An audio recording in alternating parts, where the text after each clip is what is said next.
to Mrs. Ann Jordan, to Vicky Jordan Adams, to the entire family and friends gathered near and far.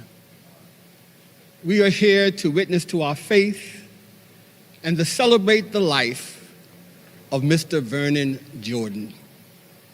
We gather acknowledging our great loss, but we also come with the belief that God will grant us grace, that in our pain we will find comfort, and in our sorrow, hope. We are ever mindful of the difficulty of this moment, not only because of our grief, but also because of the impossibility of capturing the full essence and impact of this extraordinary life in the time allotted. Mr. Jordan was a genius in his ability to capture moments like this. I had the honor over many years of being a sounding board as he was crafting his remarks to speak to such moments. I know how carefully he chose his words. And I can still hear his voice ringing in my ears as he spoke from this very pulpit. I hear him praying, God of our weary years, God of our silent tears. I can hear him saying, mine eyes have seen the glory of the coming of the Lord.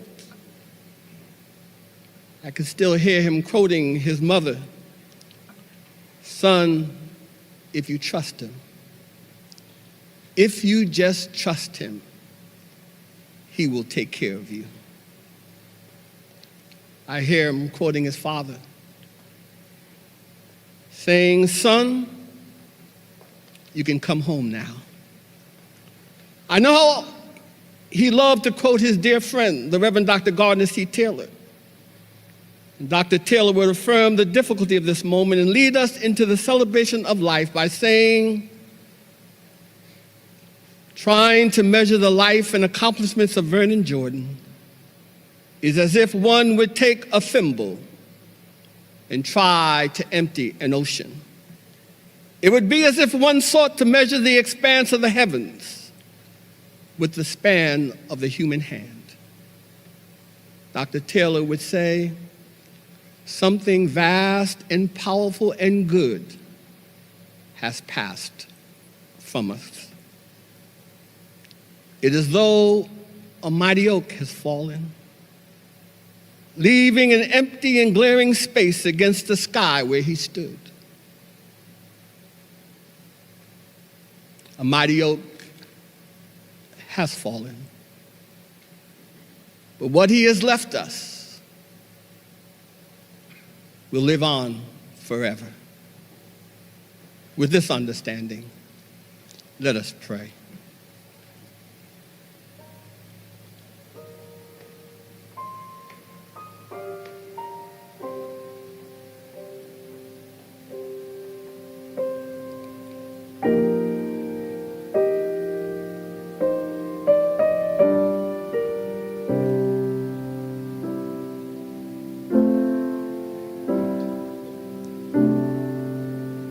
Most gracious and loving God,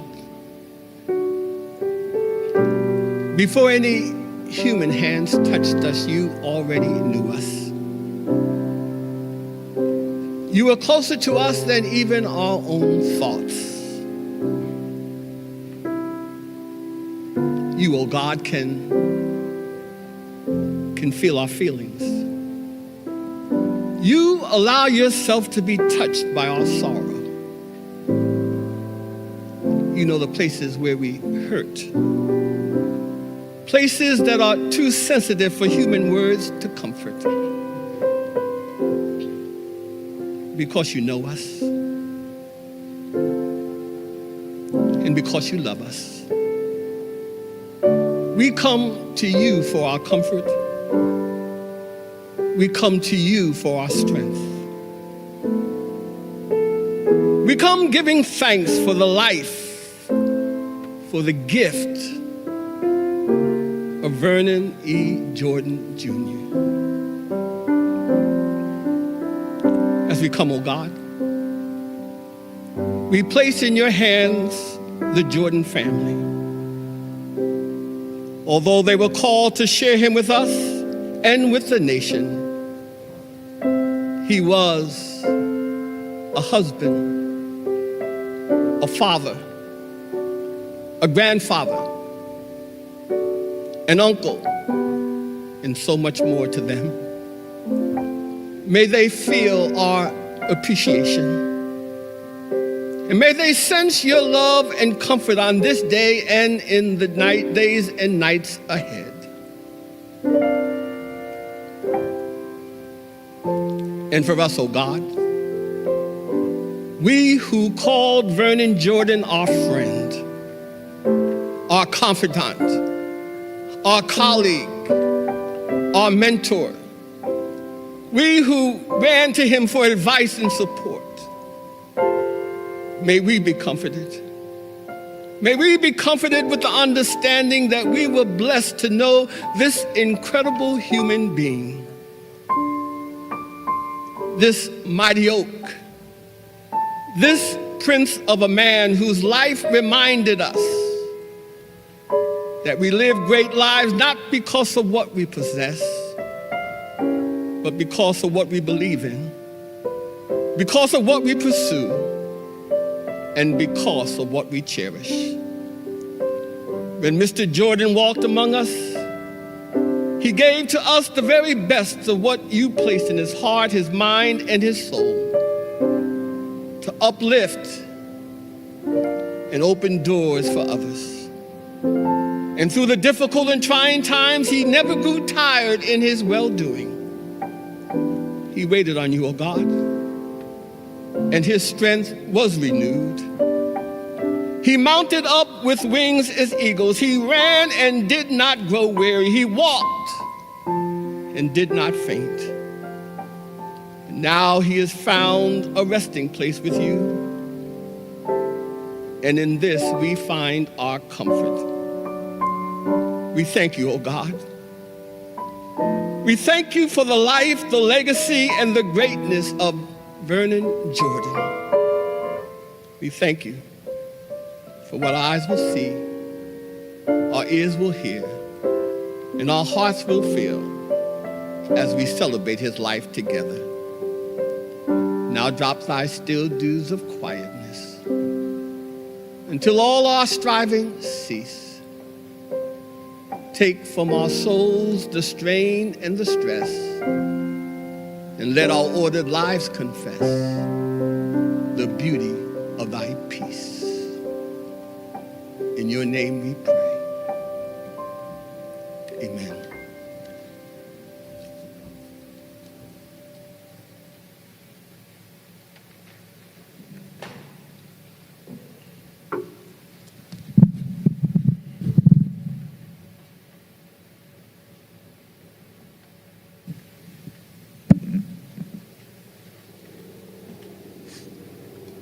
Thank you, Dean Richardson, for that prayer. And thank you all for being here today. I welcome you all to Howard University, an institution that helped mold the life we gather here to celebrate today. To the Jordan family, the entire Howard community, we hold you close in our hearts today during this difficult time.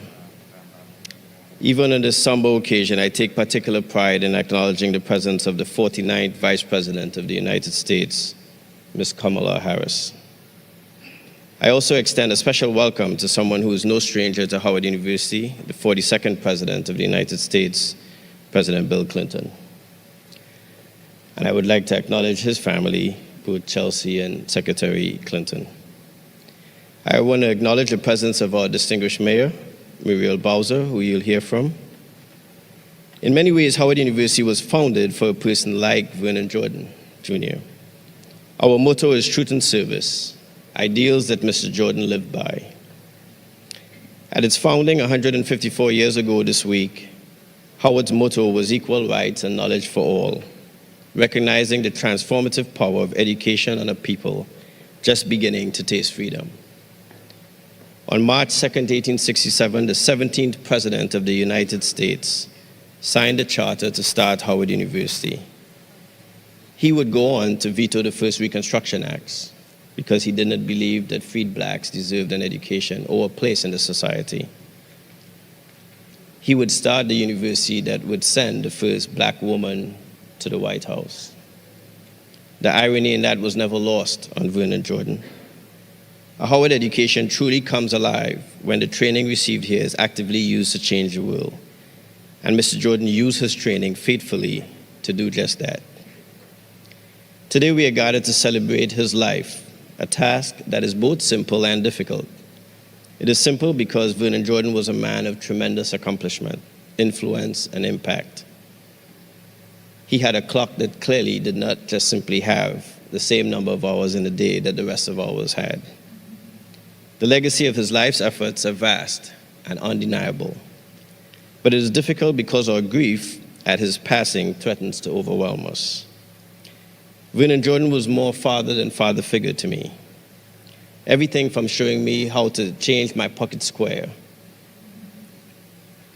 to the blueberry muffin toasted with butter. He treated me like a son and showed me so many reasons why I should always feel loved. He helped persuade me to become the president of Howard University, an institution that he loved and cherished and worked so hard to improve. And many of you I have been introduced to you by Mr. Jordan with him saying the following: I chaired the search committee that looked for this president, and we looked under every rock and behind every tree. What I didn't realize was that he knew every rock and every tree. And so he literally was the person who connected all of us to each other. He lived a great life, and for his legacy to prosper, we have to remember who he was and what he stood for. We have to pick up his torch and carry it even further and pass it along to the generation that follows. The most common call I received from him was about a student who he felt should be at Howard University. I would scramble and call my director of admissions, assuming that this was a senator's son or a CEO's niece, only to find out that while Mr. Jordan was walking through Manhattan, he ran into this student who recognized him and then told him that he was interested in Howard University. He gave our alma mater shape and purpose. At the highest levels, his service on the board of trustees and insights as an advisor to me and others have provided Howard with a strategic direction for our growth and continuous evolution as an institution. But just as importantly, he encouraged us to love and work and be diligent about everything that Howard University is about. Even now, in this moment of social distancing and online learning, it becomes even clearer that Howard University is not simply a collection of buildings. Because Howard is essentially a transformative idea that cannot be bound by brick and mortar or the gates of this hilltop, Mr. Jordan represented that very powerful idea even as he transitions from this earthly home, in the words of Acts 7, to a building not made by hands. So we thank Mr. Jordan for his service, and we could think of no more fitting way than renaming our law school library as the Vernon E. Jordan Jr. Esquire Law Library. There's no irony lost on the fact that his book, Vernon Can Read, will take a prominent place in that very library. He often eulogized others as sweet princes. Well, today, Mr. Jordan, you will always be the sweetest of our princes. So I thank you for the life that you lived, the example that you set, and we promise you to honor your legacy by our deeds. May you rest in peace.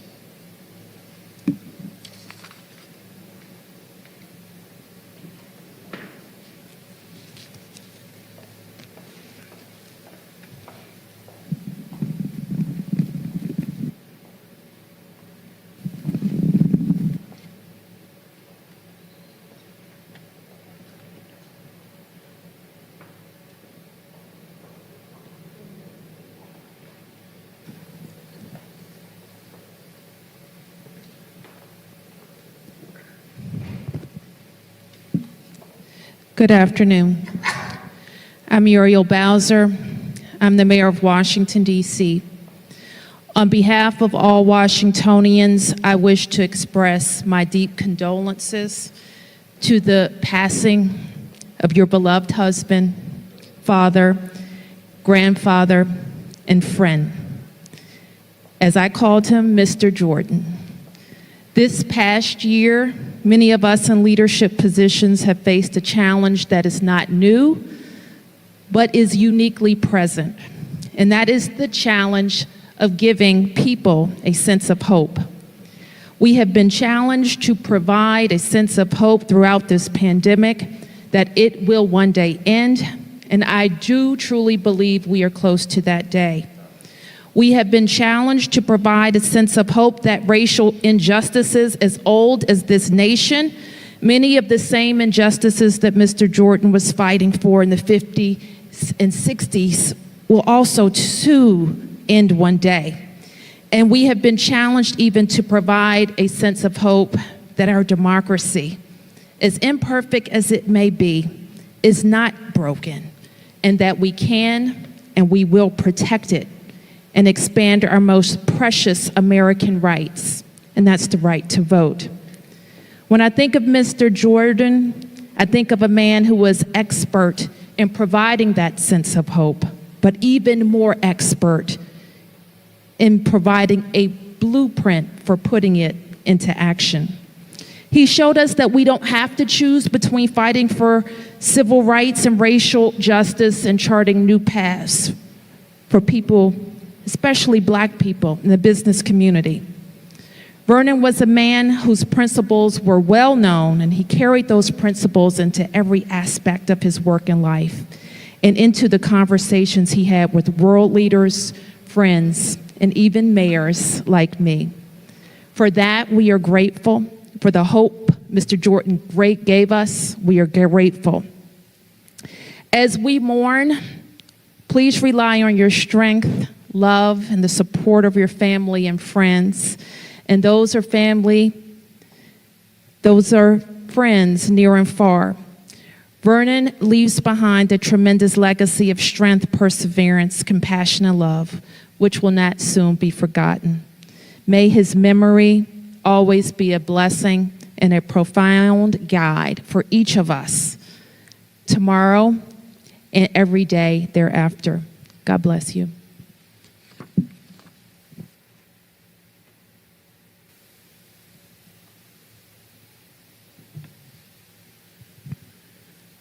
Vernon Jordan Jr. traveled on his beloved choo-choo train from Washington to New York and back again many, many times. He now travels through space and through time.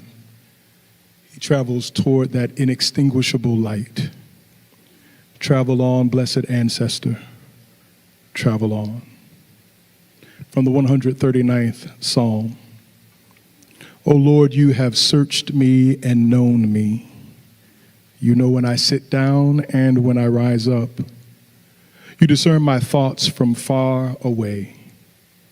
You search out my path and my lying down. You are acquainted with all my ways. Even before a word is on my tongue, O Lord, you know it completely.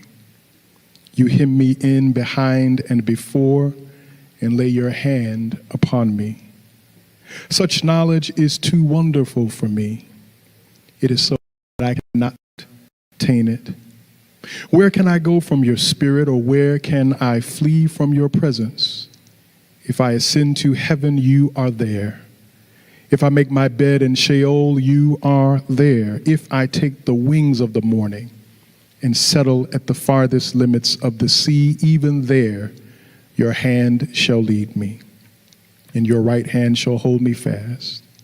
If I say, surely the darkness shall cover me, and the light around me become night, even the night is not dark to you, for the night to you is as bright as the day, for darkness is as light to you. For it was you who formed my inward parts, you knit me together in my mother's womb. I praise you, for I am fearfully and wonderfully made. Wonderful are your works that I know very well. My frame was not hidden from you when I was being made in secret, intricately woven in the depths of the earth. Your eyes beheld my unformed substance. In your book were written all the days that were formed for me, when none of them as yet existed. How weighty to me are your thoughts, O God. How vast is the sum of them. I try to count them. They are more than the sand. I come to my end, and I am still with you. From the Apostles' letter to the church at Corinth, the first letter, chapter 15. But in fact, Christ has been raised from the dead, the first fruits of those who have died. For since death came through a human being, the resurrection of the dead has also come through a human being. For as all die in Adam, so all will be made alive in Christ. But each in his own order, Christ the first fruits, then at his coming those who belong to Christ. Then comes the end, when he hands over the reign to God the Father after he has destroyed every ruler and every authority and every power, for he must reign until he has put all enemies under his feet. The last enemy to be destroyed is death. But someone will ask, how are the dead raised? With what kind of body do they come? Fool! What you sow does not come to life unless it dies. And as for what you sow, you do not sow the body that is to be, but a bare seed, perhaps of wheat or of some other grain, but God gives it a body as God has chosen, and to each kind of seed its own body. So it is with the resurrection of the dead. What is sown is perishable. What is raised is imperishable. It is sown in dishonor. It is raised in glory. It is sown in weakness. It is raised in power. It is sown as a physical body. It is raised as a spiritual body. If there is a physical body, there is also a spiritual body. For this perishable body must put on imperishability, and this mortal body must put on immortality.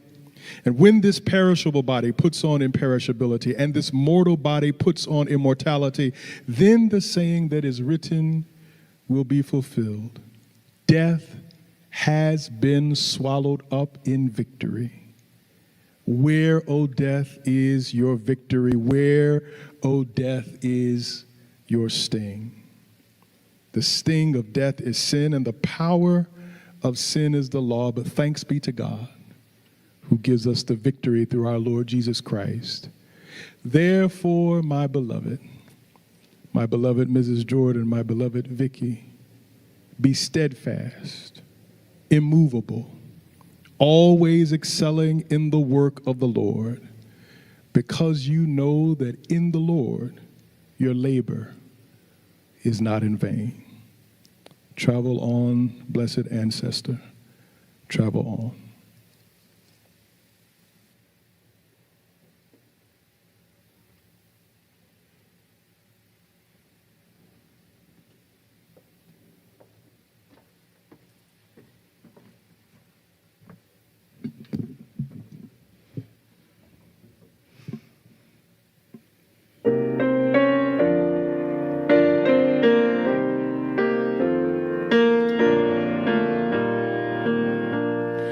Lift every voice and sing till earth and heaven ring, ring with the harmonies of liberty. Let our rejoicings rise high as the listening skies. Let it resound loud as the rolling sea. Sing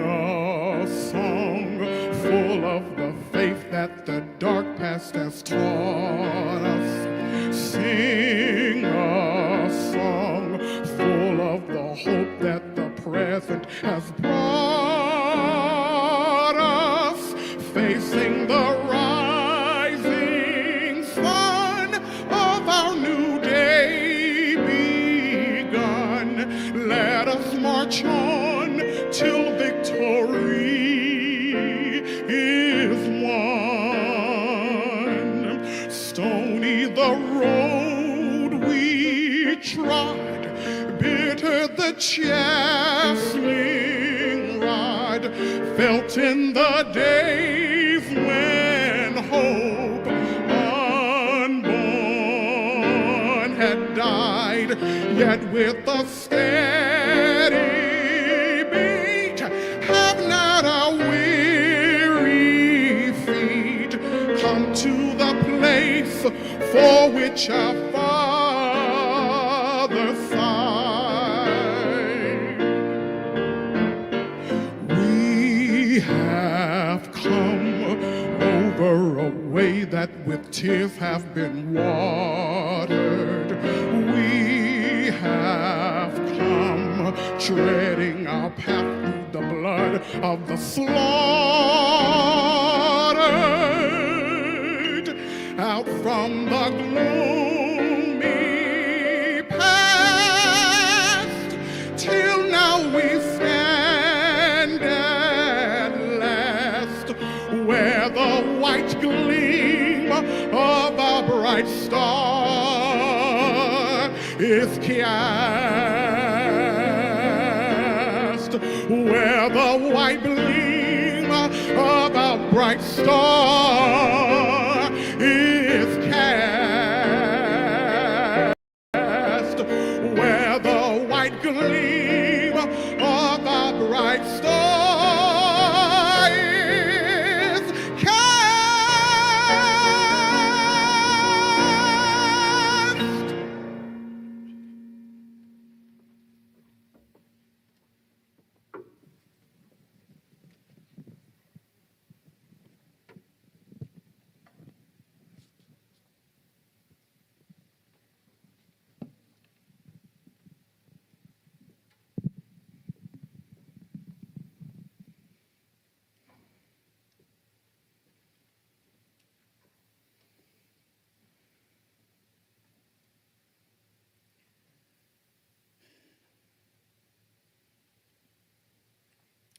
We'd like to thank Reverend Moss for sending us a recorded prayer, and we look forward to having it be included in the final version of this service. Thank you, Reverend Richardson, Dr. Frederick, Mayor Bowser, Reverend Lamar, Mr. President, Madam Secretary, Madam Vice President, distinguished guests, and beloved friends and family. My name is Vicky Jordan Adams, and my father is Vernon E. Jordan, Jr. I first met my father in Atlanta on Burbank Drive.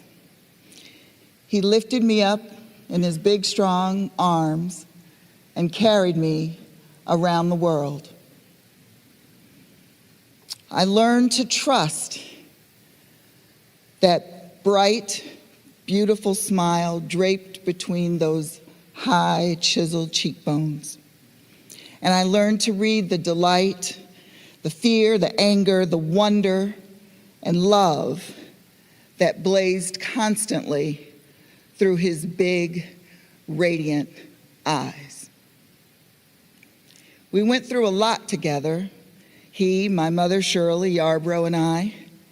My parents raised me to believe that they were my very best friends. So I told them everything. Much to the chagrin of my cousins and my friends, they knew as much gossip about me and my friends as they knew about their own friends. My unbridled candor likely embarrassed them, but honestly, what are best friends for? You tell them everything.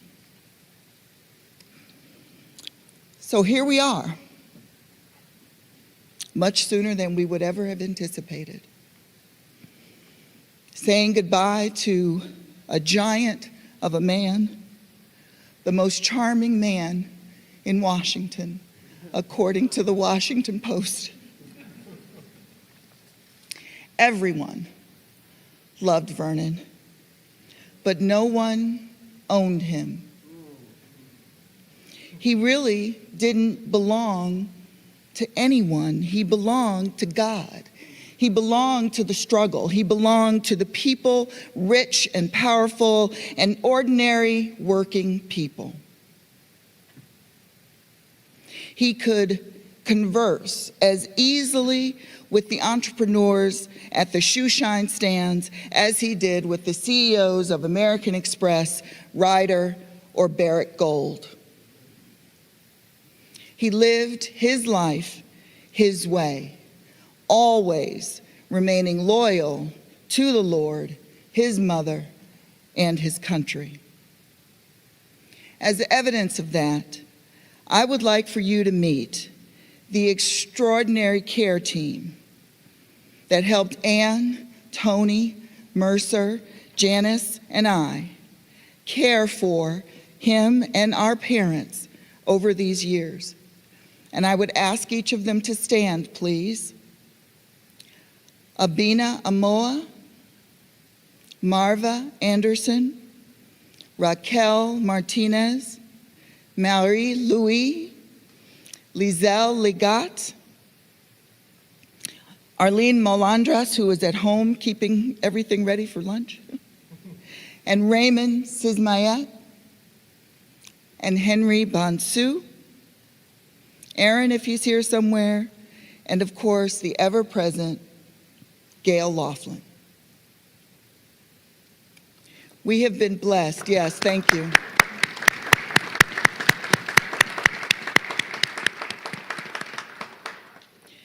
We have been blessed with this caring, thoughtful, loyal, and professional support system, and we will always be incredibly grateful for their hard work and dedication. You are the people that my father fought for his entire life. And if you'll allow me, I'd like to read from a letter that we received. To Ann, Vicky, Tony, Mercer, Janice, and everyone gathered to celebrate the extraordinary life of Vernon Jordan. Vernon personified elegance and grace under pressure. He was an American original, one of those giants on whose shoulders we stood, and for me and Michelle, he was also a wise and loyal friend. I've heard, growing up, that Vernon's mother would always tell him, "Don't get too big for your britches." If you got good grades, don't get too big for your britches. If you got a girlfriend, don't get too big for your britches. Until she could say it no more, Vernon once wrote, that was her refrain. Vernon never forgot it. He was on the front lines of the movement. On Wall Street, he spoke up in rooms where folks like him had been shut out for generations. In politics, his wisdom, warmth, and good humor made him a valued counsel to leaders in both parties. Vernon's friendship, counsel, and example made me a better president, and every time he stopped by the White House or we heard his smooth baritone on the other end of the phone, we took it as a gift. My hope is that his absence can be a call to all of us, a reminder that our work remains unfinished. Because I think even his mother would agree that with Vernon's passing, we've all been left with some big britches to fill. May Vernon's guiding spirit continue to light the way for us all. Sincerely, Barack Obama.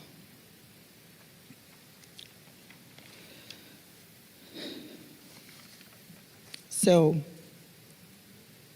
as I conclude, one of my very favorite gospel songs is a song called I Can Only Imagine. This week, after seeing the incredible outpouring of care and condolences, I can only imagine.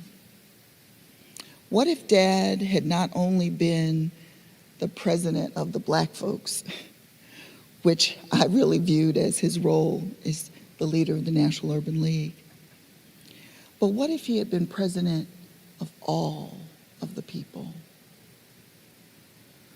What would the world be like? Would we have more economic equality? The Voting Rights Act would be a given, a no-brainer. The women's rights movement, a given. With all the love, sadness, reverence, and respect that we have experienced here, how would it have been different if in his time, in his generation, he had actually been a president? He would have served if called, and I can only imagine how much more beautiful our country would be.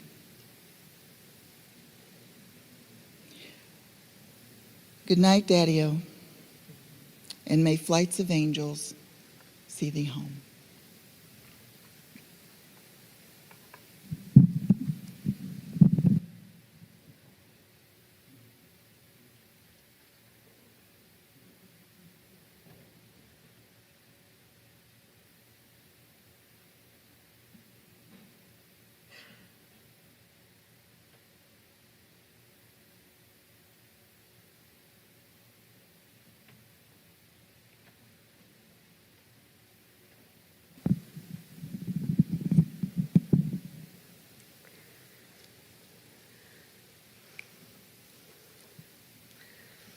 Thank you for inviting me to say a few words about my partner, my mentor, and most importantly, my friend, Vernon Jordan. Anne, Vicky, and the whole Jordan family, as well as my fellow speakers, I can tell you this is an honor to be here. So my Vernon life began more than a decade before Vernon even knew he was in my life. You see, Vernon delivered my commencement address at the University of Pennsylvania on May 18, 1981, with 23,000 others in attendance, including his beloved daughter, Vicky. In addition to the soaring words, what I remember most was how I felt. I turned to the person next to me and I said, "I'm going to be President of the United States."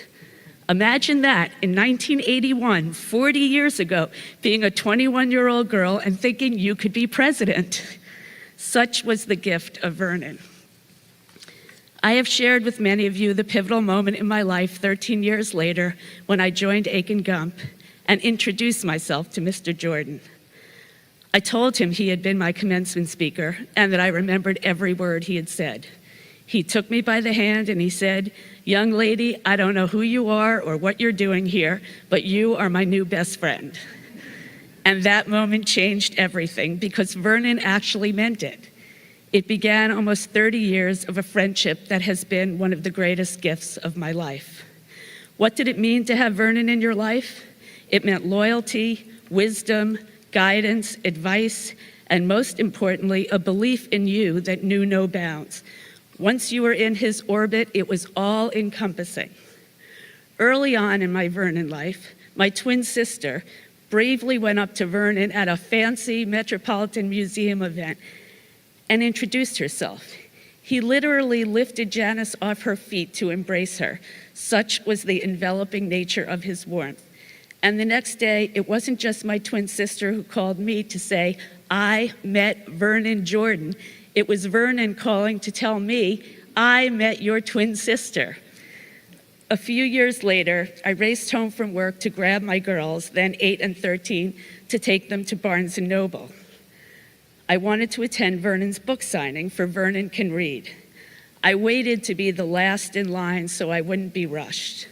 And it was a long line. It finally came to an end around 9:30, and I could tell he was glad I had come. There was that twinkle in his eye and that amazing smile. But then that twinkle turned to a scowl when he checked his watch. He said, "Cooper Smith, what are you doing with those girls out here so late on a school night?" And it didn't help that my daughter added, "And she didn't even give us dinner." Okay, that didn't work for Vernon. He looked at me, as he does when he means business, and said, "Cooper Smith, you get those girls home right now and you feed them some dinner." And after a hug for the three of us, that is just what I did. I confess that for a young lawyer, having Vernon as a mentor was thrilling. It was a glimpse of a different life, a glamorous life, a life I had not known. Vernon would call on no notice and would say, "Cooper Smith, get downstairs to the lobby. You're going to walk with me too, and you can fill in the blank." I remember to a restaurant where he was having lunch with Barbara Walters, to the Waldorf Astoria where he was being honored. And on those walks, person after person on the street stopped to shake his hand.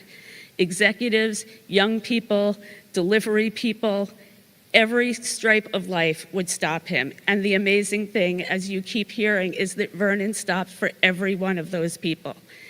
In one of the stupidest things I have ever said in my entire life, and on one of those walks, I looked at Vernon and I said, "This is so cool. It's like walking with a celebrity."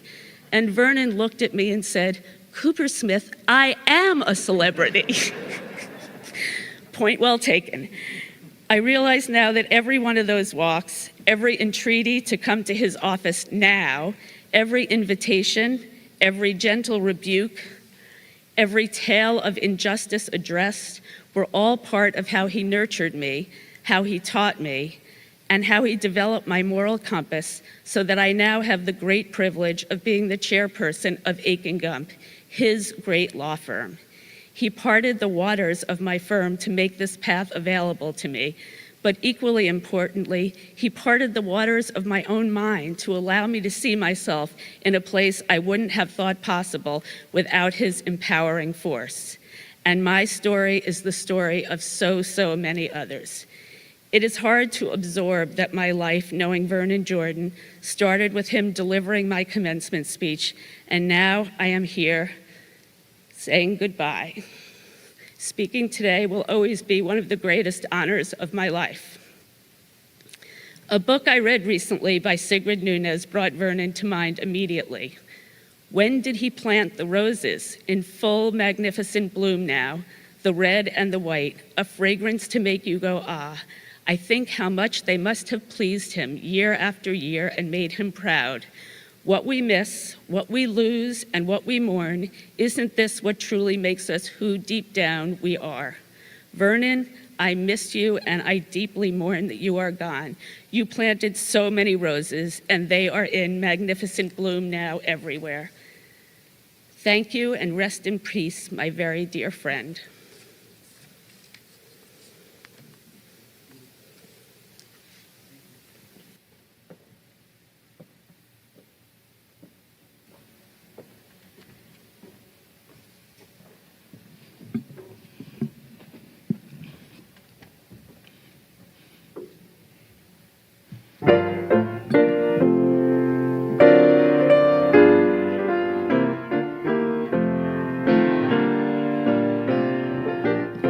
May the work I've done speak for me. May the work I've done speak for me. When I'm resting in my grave and there's nothing else to be said, may the work I've done speak for me. May the life I live speak for me. May the life I live speak for for me. When I've done the best I can, and my friends, they don't understand, may the life I live speak for me. The work I've done seems so small. Sometimes it seems like I've done nothing at all. When I've done all I can do, Lord, I'm leaving it up to you. May the work I've done speak for me. The work I've done sometimes seems so small. You know, sometimes it seems like I've done nothing at all. But when I've come up to my God, I want to hear him say, well done. May the work I've done, may the life I live, hallelujah, and may the service I give, may the work I've done, may the work I've done speak for me.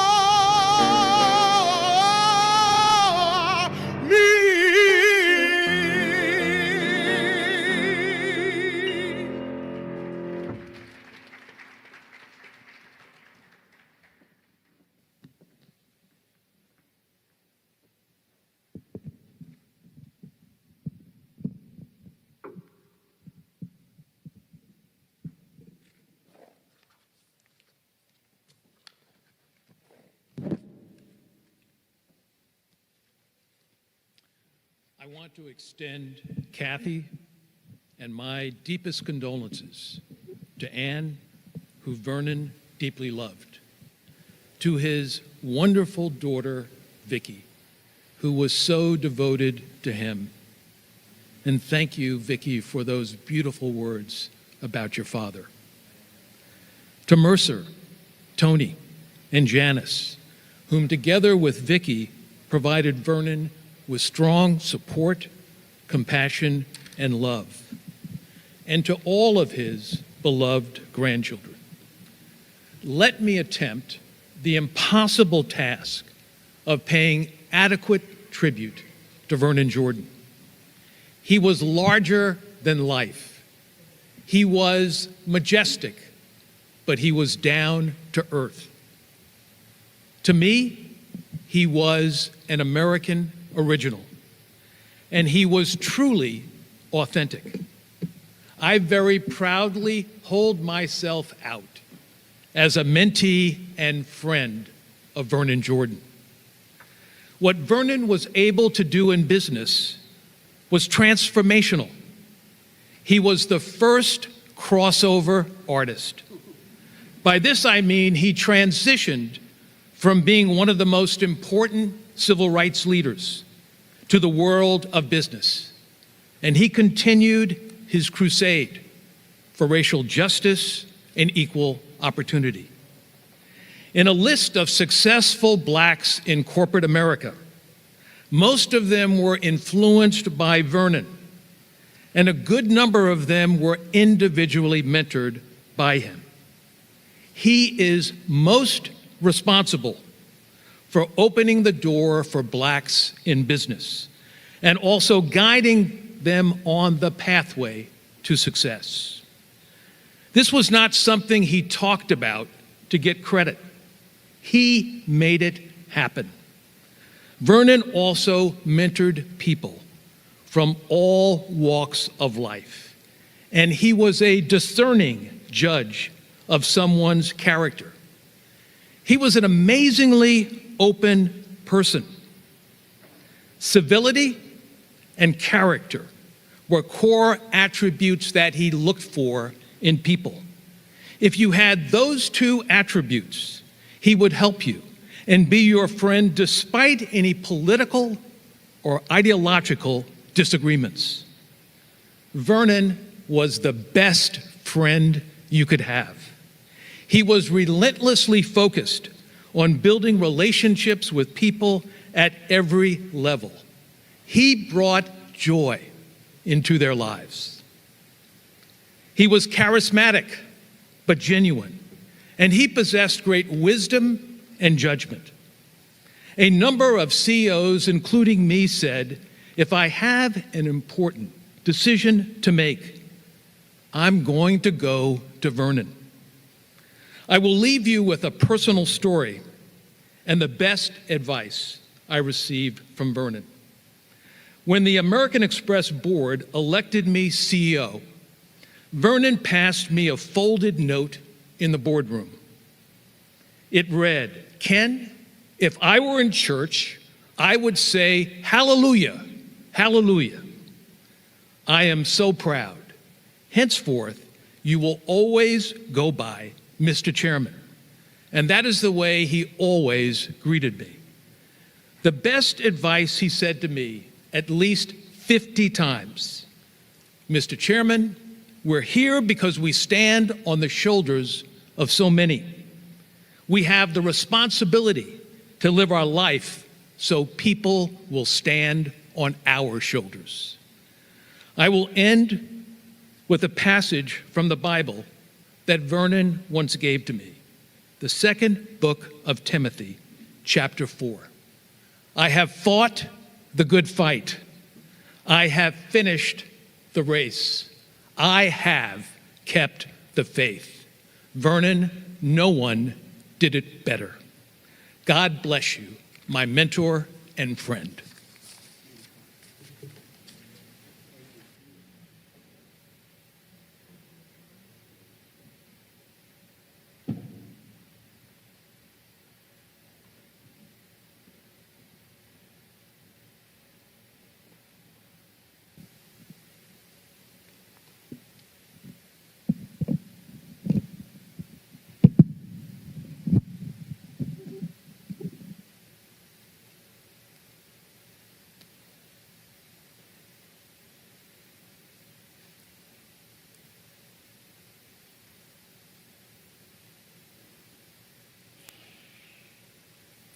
To Vernon's beloved family, Anne, Vicky, Barry, Mercer, Cindy, Antoinette, Dwight, Janice, and Richard, all of your children, and all of Vernon's extended family and dear friends, we gather today with broken hearts, but with lives and spirits raised up for knowing, loving, and being loved by Vernon E. Jordan, Jr.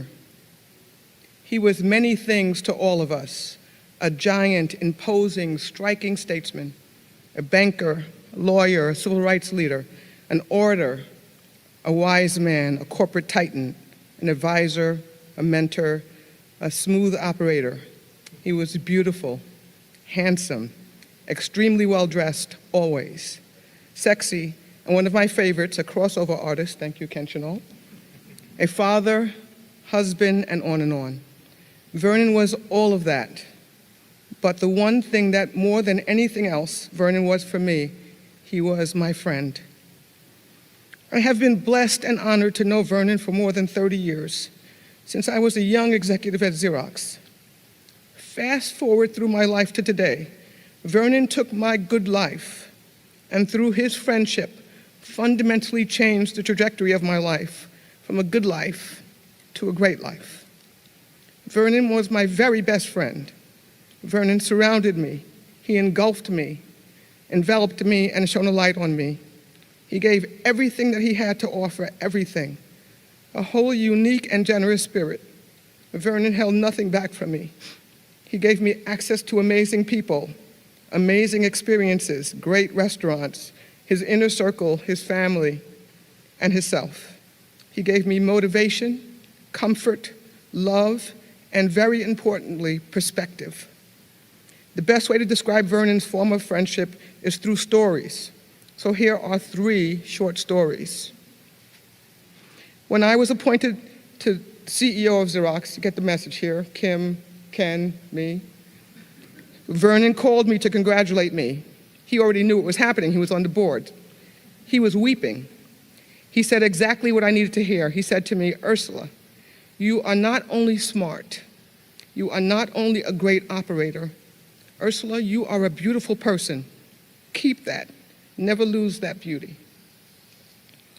Second, when my husband Lloyd was very ill and hospitalized for 3 weeks in 2013, I was the CEO dealing with more than I could handle. At least I thought it was more than I could handle. And Vernon called me on the first day of Lloyd's hospitalization. Ursula, your man, that's what he used to call Lloyd, your man has the best doctors looking after him. He has you looking after him. So I know that he is well covered and will be okay. I am calling to tell you that I am here to look after you and to remind you that the Lord does not give you more than you can handle. He called me every day for the 3 weeks my husband was hospitalized to look after me, every day. And he said the same thing every day. I am here for you. And finally, when Donald Trump was elected president, I called him in despair saying, the worst outcome humanly possible. And he said, remember that the guy who shot me was found not guilty. He later admitted to shooting me. So I understand and I'm accustomed to injustice in America. But remember, the arc of the moral universe bends towards justice. It may take some time and need a little bit of help. So stop whining and get to work, Mr. Perspective. Friendship is a rare, special gift for one human being to give to another. And Vernon was my very best friend every day. He expected only one thing in return, and that was that I do to others what he has done for me. What an example to follow from your life, your unique and extraordinary life, Vernon. A life of courage, curiosity, loyalty, tenacity, justice, discretion, compassion, generosity, and joy. I know that to feel the love of people whom we love is a fire that feeds for our life. I love you and already miss you terribly. As to Hamlet, so to you, Vernon. From Ursula and all of us, good night, sweet prince, and flights of angels sing thee to thy rest.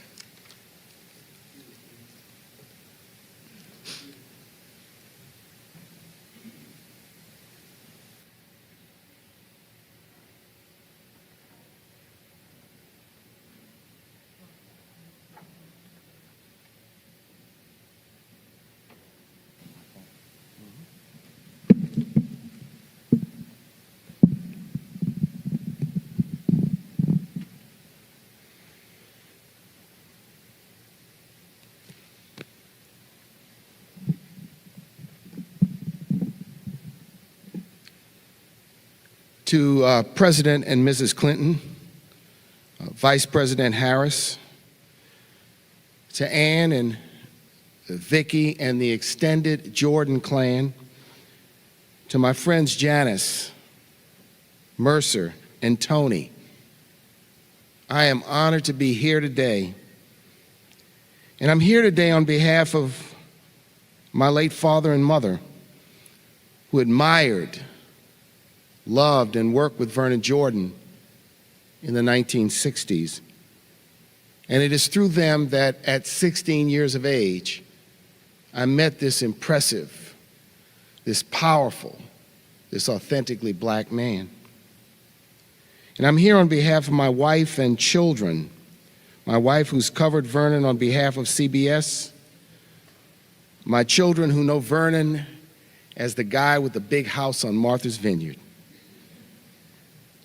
But I'm especially here today to bring the prayers of the Urban League family, the National Urban League, because Vernon Jordan served as our 5th president in the challenging days of the 1970s. And from all across the nation over the last several days, We've heard from men and women, young and old, who Vernon's leadership touched. And I'm here today to represent each and every one of them. John Lewis, C.T. Vivian, Hank Aaron, Cicely Tyson, and now Vernon Jordan have been called to traverse the stairway to heaven. And why do we love Vernon Jordan so much? Because he was bold, he was blunt, he was funny, he was smart, he was wise, he was authentically black, and he could cuss. But he cussed with melody, with harmony, and with rhythm. That's the Vernon we know and the Vernon we love.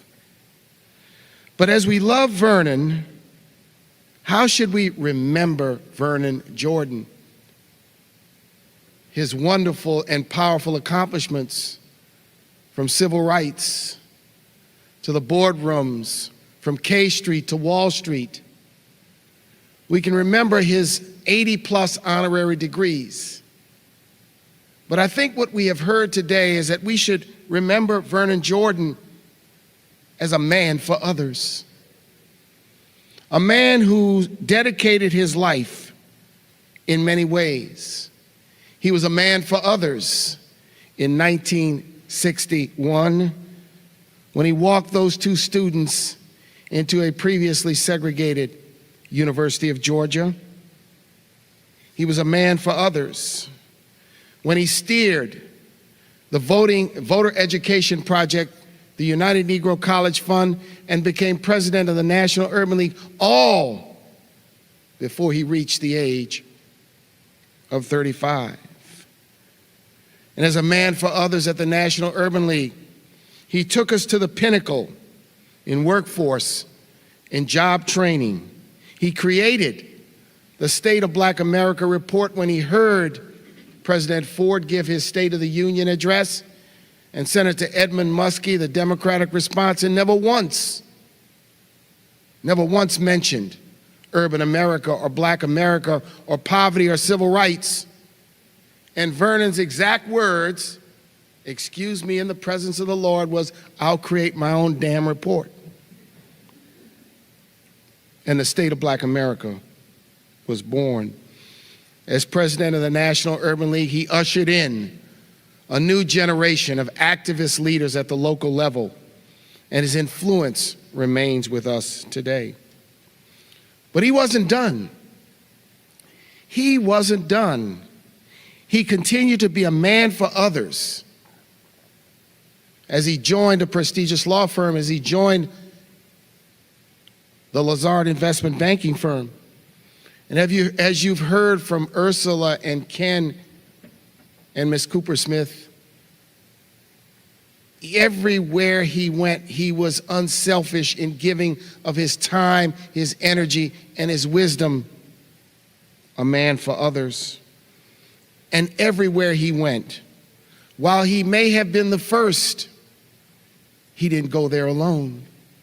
And he may have been the one that opened the door, but he made sure it didn't close behind him so that successive generations of so many of us could walk through those doors.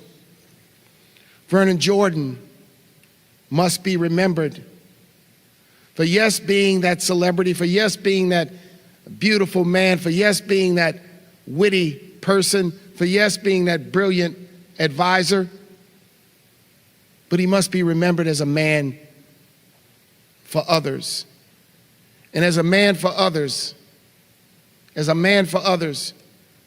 his wisdom, his wit is now imbued in each and every one of us. He would say, "My dear friends, don't mourn me, celebrate my life." He would say, "My dear friends, make sure you carry on." So today, I stand here to say, Vernon, our friend, our mentor, our brother, our leader, our king, May you rest in peace and rest in power.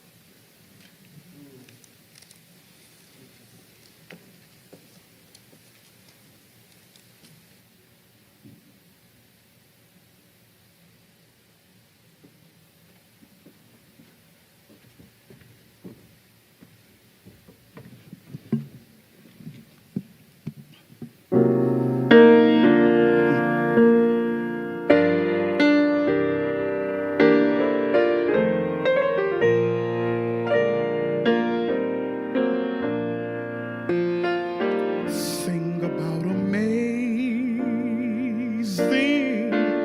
grace, how sweet the sound that saved a wretch like me.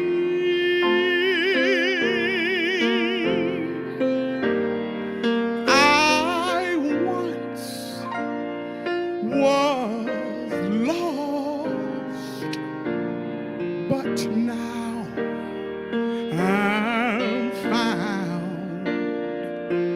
Was blind, but now I see.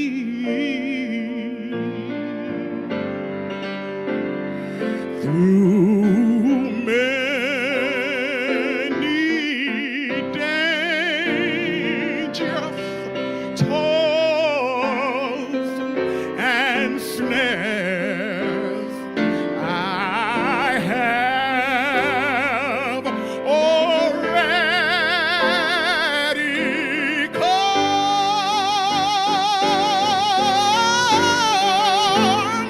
'Twas grace that bought me safe thus far, and grace will lead me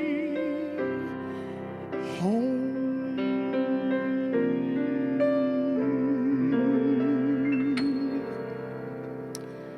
If I can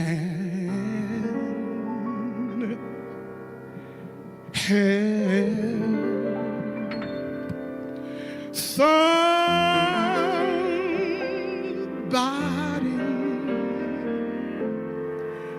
as I pass along, if I can cheer somebody with a word or song, if I can show somebody that he is traveling wrong,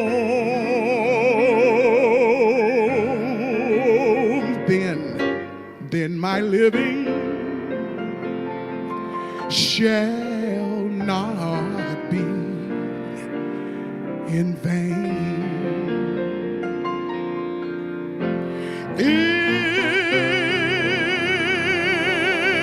If I can do my duty as a Christian art,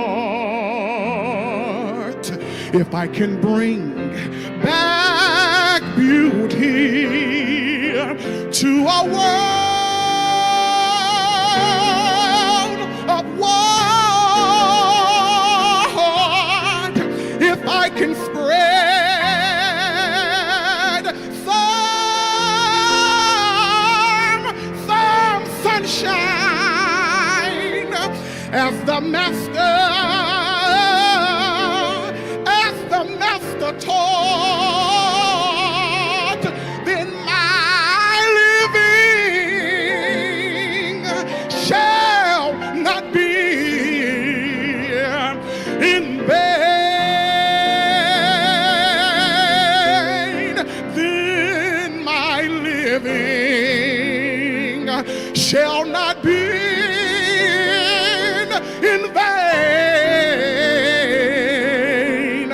then my living shall not be in vain. If I can help somebody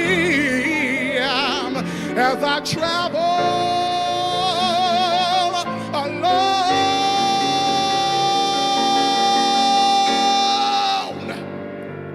then my living shall not be in vain.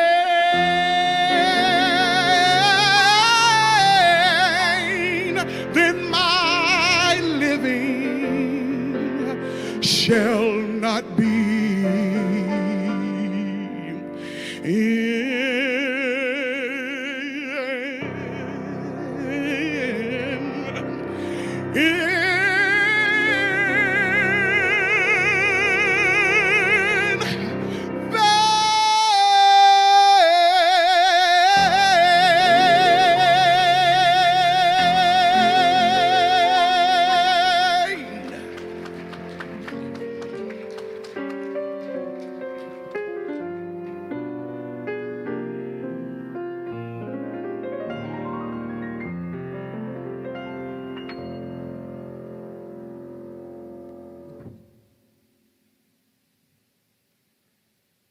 First, I would like to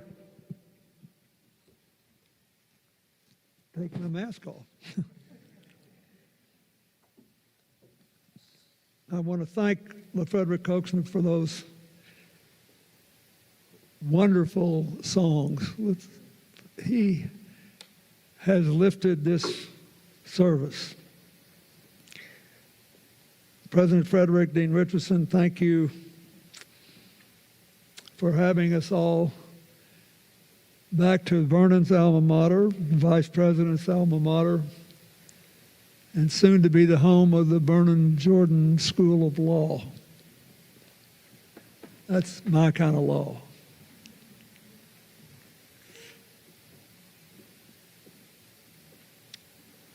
We thank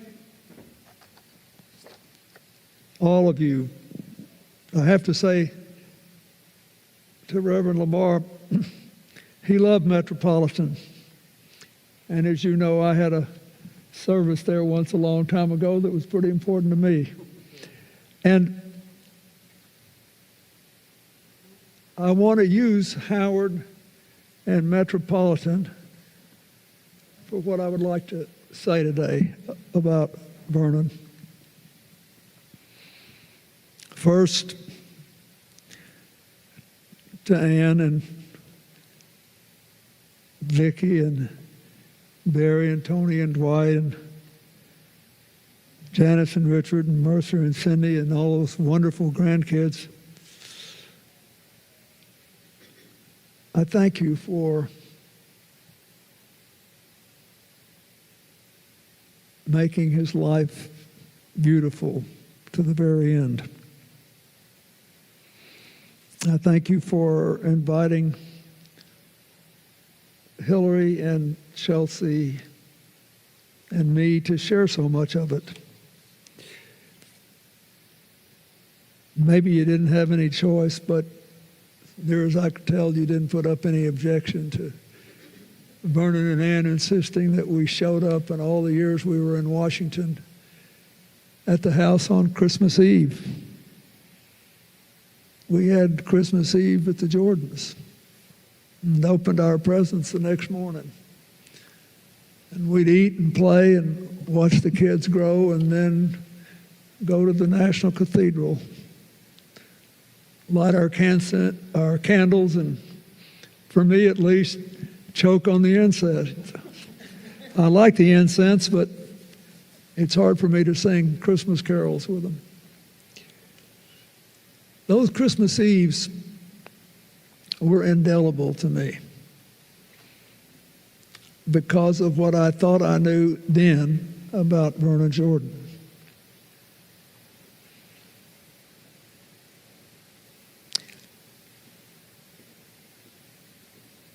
Mercer reminded me today that Vernon used to joke with me about whichever one of us survived last would have to take the other ones back. We'd have to take care of each other as a service, say all the right things. It's a wager I felt ambivalent about prevailing in. He said, you know, both of us did quite a lot when we were really young, and the real danger is by the time we get around to leaving, nobody will actually remember what we did, and we're just at the mercy of whatever the needs of the moment are.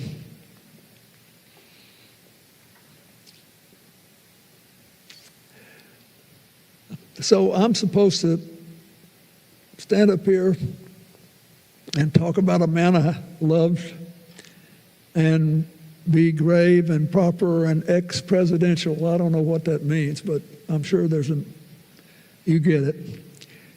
And I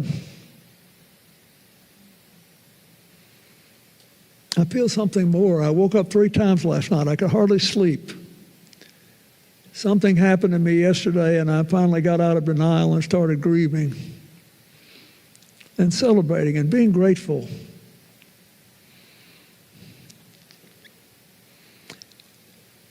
So I want to try to answer the question that you all think you know the answer to. Who was this guy anyway?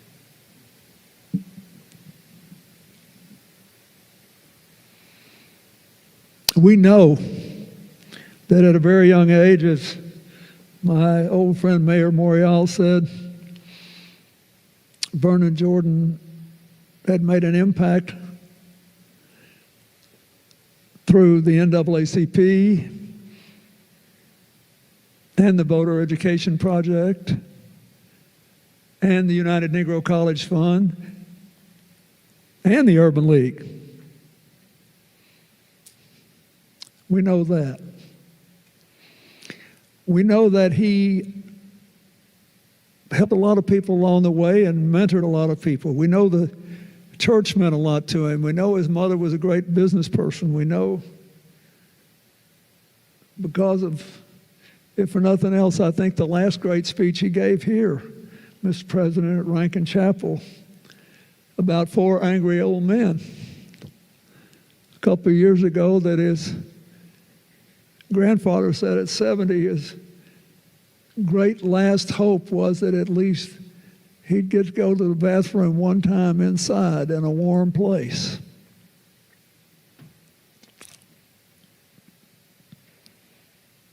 We know the man who first said Vernon can read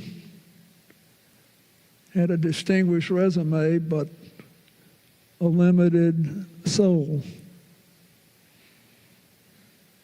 We know that George Corley Wallace, after he was shot and paralyzed, had his body frozen, but his mind opened up. And he sent a telegram to Vernon Jordan when he too was shot. And when they finally met face to face afterward, when Vernon got out of the hospital, George Wallace asked Vernon Jordan to hug him.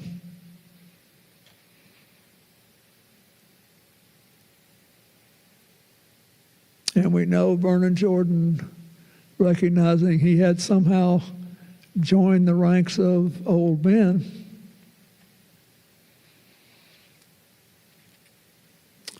was telling younger people that it was their turn to step up. And he had done what he could to help, done what he could to encourage, but they had to get the show on the road and keep it there. But who was he?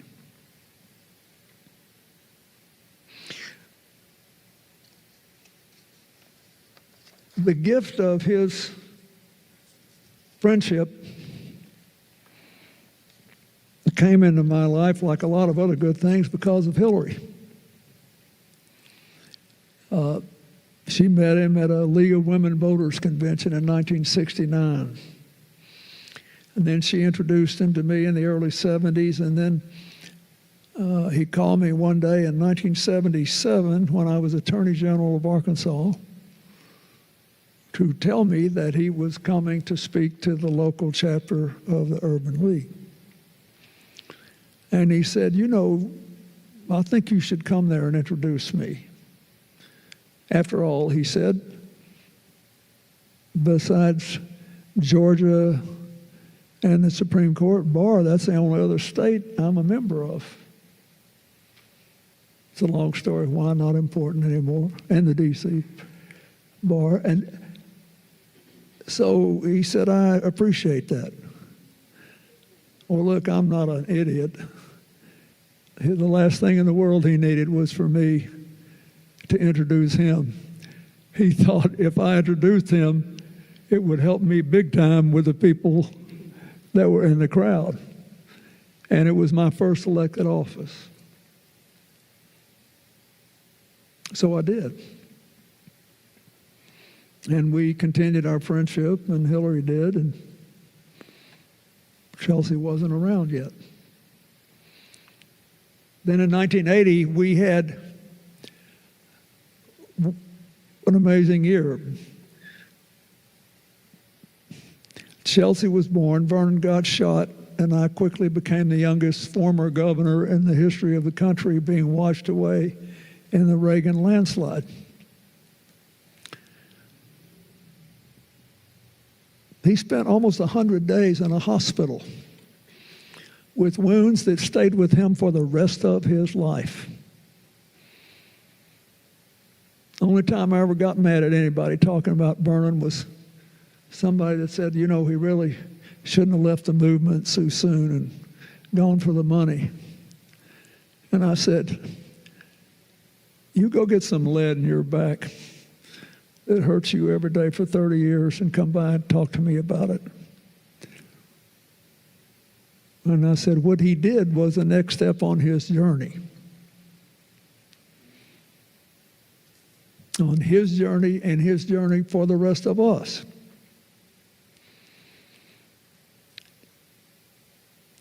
So in 1981, Hillary and Chelsea, who's about to become a year old, or maybe had just become a year old, and I were living in this wonderful old house built in the first decade of the 20th century up on a hill in Little Rock. I was a half-hearted lawyer, and she was a full-throated one, and we were happy parents. And Vernon called Hillary one day. And he said, you know, I'm from Atlanta. She said, of course I do. She said, well, I want some grits. He said, you got any grits down there? She said, well, I don't have it in the house, but we can sure get some. He said, good, I'll be there in the morning. Make me some grits for breakfast. True story. He got on the plane and flew there because he was worried about us, because I had only been governor 2 years and I'd been voted out. And it was rough. It was not unlike the events of the last several years. And I even had one of my major appointees look at me coming down the main street of Little Rock and walk across the street so he wouldn't lose his job under the current government. Vernon knew all this. How he found out about it, I don't know. So he came for breakfast, and we fed him his grits, and bacon and eggs and biscuits too. And he told Hillary what he thought she should do if we wanted to go on in public life. He told me what he thought I should do. And he said, you know, you can't do everything you want to do in politics. You've got to decide what's most important and what the system will bear and how you can help the most people. And getting yourself beat saying the most right things is not as important as helping the most people. And he hugged Hillary, put his arm around me, walked out the door, took a cab to the airport, and flew home. He came all the way there to have breakfast with two people that he liked and cared about. And because he was in the Arkansas bar, he knew the political history of our state. Nobody had ever been elected governor, beat, and then been elected to anything again. I had like nada prospects. He didn't care about that. His job was to do what he thought was right. And then we rocked along a while, and you know, he was busy, I was busy. Vicky was growing, and Shirley was then dealing with her health challenges, and he had a big role to play. And things were happening for us. I got reelected in 1982 and stayed for a decade. Well, in 1991, Vernon called me and he said, "Are you going to run for president?" I said, "I don't think so." I said, "George Bush is at 70-something% in the polls." And he said, "Well, just in case," he said, "you know, I'm in this Bilderberg group. And we had these meetings every year, and all these really interesting people from Europe come, and you need to know who they are." So he said, "I want you to come to the meeting." I said, "Where is it?" He said, "Baden-Baden." I said, "I've always wanted to see that town. It's a beautiful little spa." So I went. Vernon introduced me to everybody. And I thought, how cool is this? This guy who grew up as he did, and as he pointed out, not poor, but starting lower middle class, and thanks to his mother's catering business becoming middle class, learned how to strive and strive well. And he was introducing me to all these people. So that happened. And I met somebody who was a friend of his there. I remember who it was. It was Esther Cooper Smith from Washington. And she was on her way to Moscow to see Boris Yeltsin elected president of Russia. And she said, "You want to come?" And I said, "I don't think so. I got to go home. I got a day job." And Vernon said, no, you need to go see this. This is important." Now, that's one thing. So it looks like the dream foretold. I'm going to tell you the flip side of that. One day, Vernon called me on the phone, and he said, "You know Danny Griffith?" I said, "Yeah, I know Danny Griffith." I said, "I went to high school with him. We grew up together. He's a nice man." He said, "Well, he lives in Atlanta now, and I went down there for Nabisco," I think he said, "and he picked me up." And so I started asking him questions, like he did everybody he ever came in contact with. I started asking him questions, and I asked him if he knew you. He said, "Yeah, we grew up together." He said, "I just want to make sure he did." "You think he's a good guy?" I said, "I do, a lot." He said, "I do too. He's the smartest guy that's been driving me around in a good while." So you didn't have to be important to attract his interest. My nephew, Tyler, when word of Vernon's passing broke in the news, sent me a text saying, "I always loved that man. He made me feel special." Vernon knew he'd had a tough childhood, and he wanted to see for himself that he believed in himself and his future. And then I started getting texts from random people who had met Vernon through Hillary or Chelsea or me, just saying how sorry they were. Why is that? Because he could walk and chew gum at the same time. He could be ambitious for himself and his family and still care about every single person whose life he took and use his ambition and success to hold up as a mirror to them of what they might become. He could root himself in the institutions that had given meaning to his life, like the Black Church and this university, or DePaul, and still know that you had to go beyond the institution sometimes. He could look at you and you would think you were the only person in the room, but the whole time, he wasn't being insincere, but the whole time he had the mental and emotional ability to be floating up here somewhere, seeing you in the context of his history, America's history, whatever you were talking about. He would root it so he could give good advice, but you would think you could do better, but you weren't better than anybody else. It was uncanny, eerie. I never saw anybody.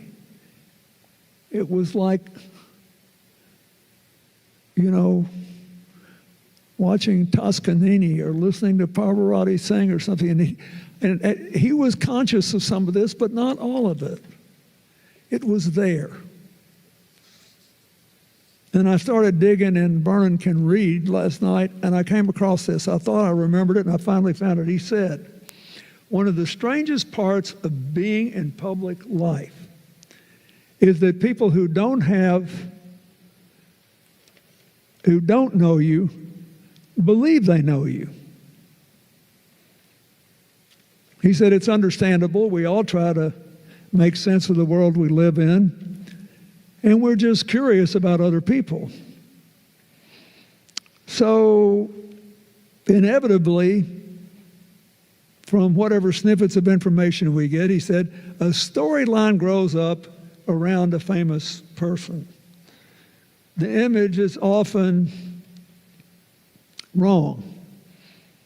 The image often has, quote, very little or nothing to do with the person described. At the time, he was upset because he thought stereotypes about black people and about the fact that his first home was in a project meant that in order for people to appreciate him, he had to have been dirt poor. And he said, by the standards of my area, I was not dirt poor.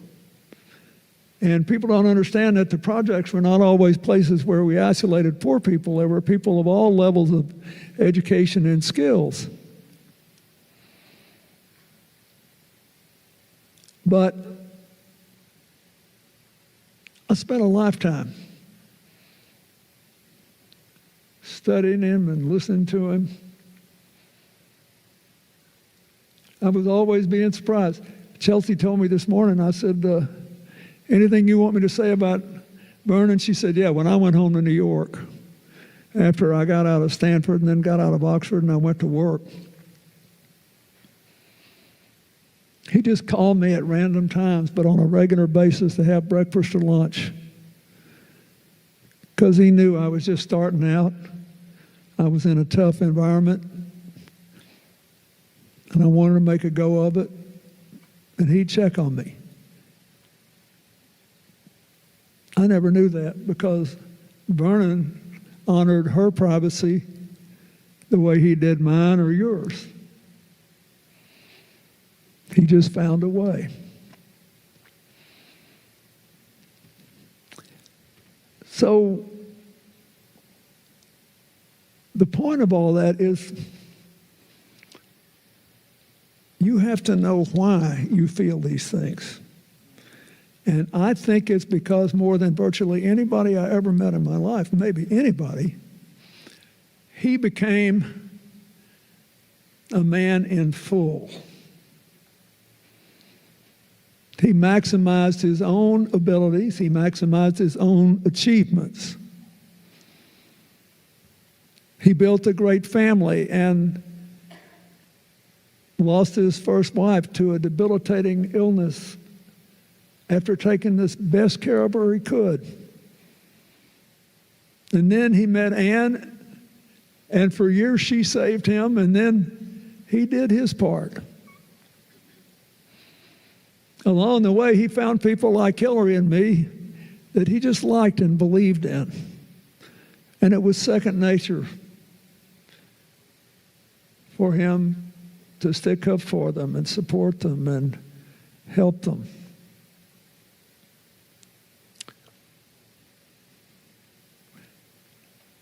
I always kidded him that he really just loved Hillary better than me, and he had to help me because I was kind of an add-on. And he said, I was hoping you'd never figure that out.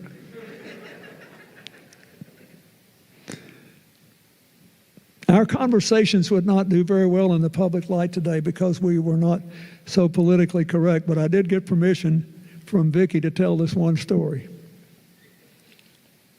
You know, Vernon and I spent a ridiculous amount of time on the golf course. And it was a joy. Although I think his favorite matches were just when he and Ann would go out alone. But we were playing one day, and this is 25 or 30 years ago when he was still strong as an ox and can every now and then hit the ball to kingdom come. And I said, Vernon, you're on the Callaway board. And Illy Callaway was a friend of both of ours. I said, you know, he gives you great golf clubs. And Vernon had these huge hands, so he had to have his golf clubs specially made. It was quite an experience grabbing his golf clubs. But I said, you know, you keep shanking these balls and throwing away 15 strokes around anyway. And if you just take a few lessons, you could be a really good golfer. And since you invest so much time and effort and you get so much out of it, why don't you do that? And he looked at me. I mean, he didn't break a smile or anything. He said, it is my last civil rights struggle. I said, what do you mean? He said, I am determined to destroy the stereotype that all black people are great athletes.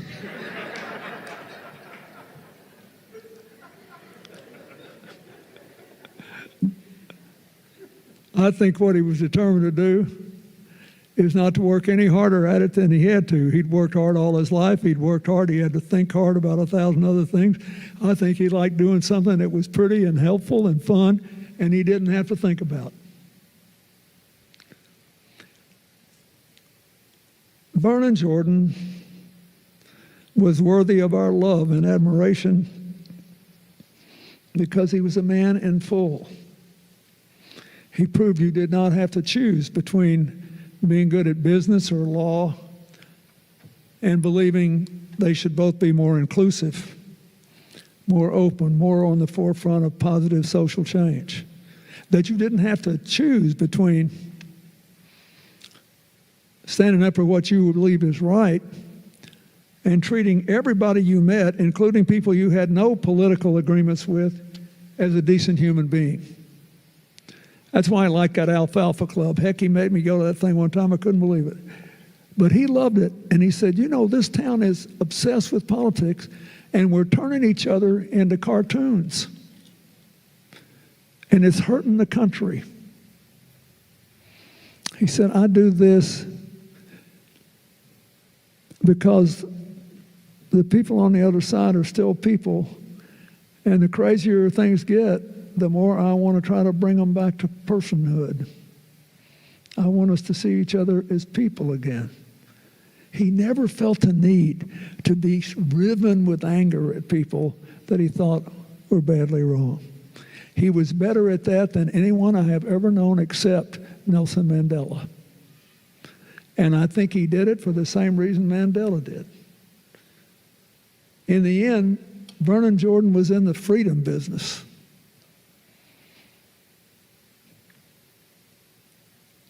The future business was about freedom. The education business is about freedom, to make choices, to fall in love with people you wanted to fall in love with, to do things you wanted to do. And he realized, as Mandela did, that if he hated other people, he would never be free. That reconciliation was better than resentment. That redemption and reclamation was better than cancellation. Anyway, for whatever it's worth, I think my story, Hillary's story, Chelsea's story, Ursula's story, Ken's story, every other story you have heard today, every single one, is the story of how Vernon tried to help us all be more free. And how for him it was as natural as breathing because it was the only way he could feel more free. He knew he had some gifts that were unique, and he knew he'd been helped along the way. He knew how to make the most of being in an institution and going beyond it. And he did it with the beauty of any classical artist or athlete, with the beauty of the theories of Isaac Newton and Einstein, with understanding the emerging cosmos. God, we were lucky he was here. Lucky he was our friend.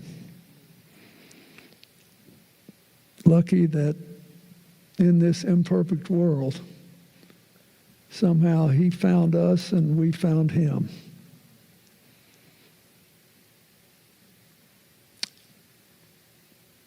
When they closed that coffin today,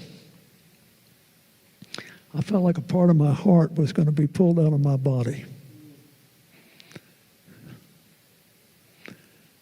I felt like a man who had loved my wife and daughter with honor and helped them in a way I will never be able to describe, all the while doing everything else he was supposed to do. I just didn't want to let him go. But I realized that there was a season that had come. And when he gave that speech right here at Howard, he basically said, before you know it, I'm going to go, and the rest of you got to get the show on the road. So remember that. You help others and help yourself. You work through institutions and go beyond them and make them better. And in the end, you do it because only when, like Vernon, you are a person in full, can you be free. Finally, my friend, you're free. I miss you, I love you, and I thank you.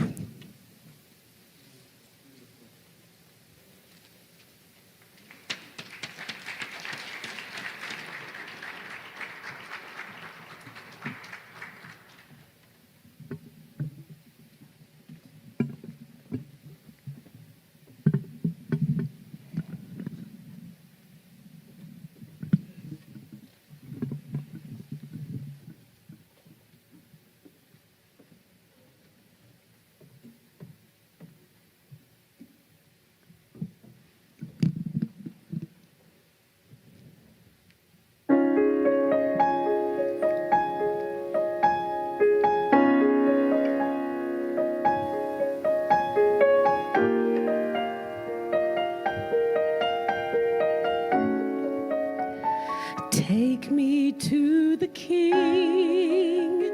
I don't have much to bring. My heart is torn in pieces. It's my offering. Take me to the King. Truth is, I'm tired. Options are few. I'm I'm trying to pray, but where are you? I'm all churched out, hurt and abused. I can't fake what's left to do. Truth is I'm weak, no strength to fight, no tears to cry, even if I try. But still my soul refuses to die. One touch will change my life. Take me to the King. I don't have much to bring. My heart is torn in pieces. It's my offering. Lay me at the throne. Leave me there alone to gaze upon your glory and sing to you this song. Please take me to the King. Truth is, it's time to stop playing these games. We need a word for the people's pain. So Lord, speak right now. Let it fall like rain. Oh yeah, we're desperate. We're chasing after you. Oh yeah, no rules, no religion. I've made my decision to run to you, the healer that I need. Oh, take me to the King. I don't have much to bring, and my heart is torn in pieces. It's my offering. Leave me there. I want to gaze upon your glory. Take me to the King. Lord, we're in the way. We keep making mistakes, but the glory's not for us, it's all for you.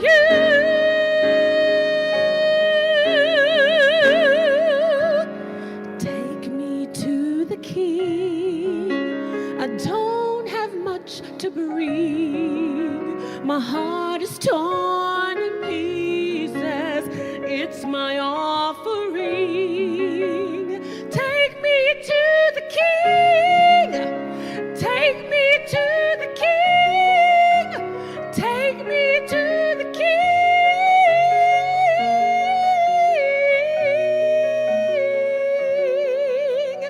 Take me to the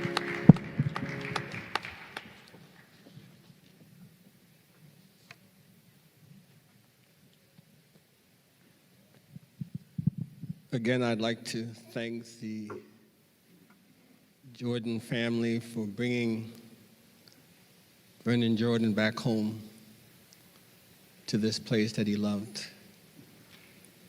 I'd like to acknowledge the presence of our chairman of our Board of Trustees, Mr. Larry Morris, who's here with us. I'd like to thank all that has taken place. Now let us prepare our hearts and our minds for prayer.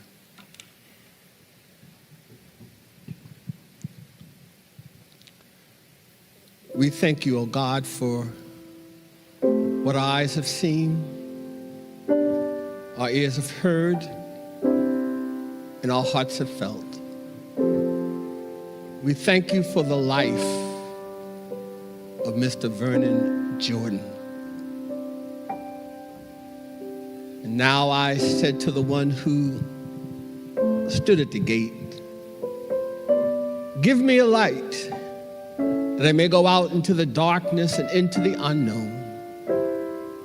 And she replied to me, go out into the darkness, go out into the unknown,